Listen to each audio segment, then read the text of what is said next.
लोग लड़का मरदा टकर टकर देखत हहे। हां एकरे से मैं जावत हूं के साथ हमारी मोर डेरा ला सुनने से तेरा बाबू हर भाई होके तेरा हूँ बैठ ले तेरा ऊपर सांप ला दिखा बेटे जैसे लाखेगा। तो कहते तोर घर में आओ बैठ लेता। हाँ और मैं हाँ बैठे तो बैठ जाऊंगी साले। हाँ पर लोग लेकर के लाने का छुट खाए बन थमा पस ले दे देगा। चल चल ठीक है किसाने तोड़ दिया मत थोड़े आओ बैठ लेता ले ना बैठ ले ले चल ठीक है बैठ लेता हूँ किसाने। हाँ आना बैठ लेना गाना बैठ लेना गाना अब कोई नहीं है घर में आना बैठ लेना आना बैठ लेना गाना बैठ लेना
किसाने अब हो जन और जाए के बेरा सुनता परंगा राखे रही भी किसाने तोर गांव मजगांव में कबो कबो फेरा हो गई थाओ जरूर राखे रही होगा।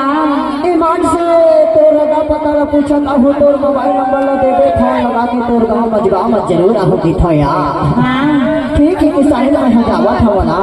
हाँ अब जाए जाए के बेरा में तो लेफ्ट बात की था यार।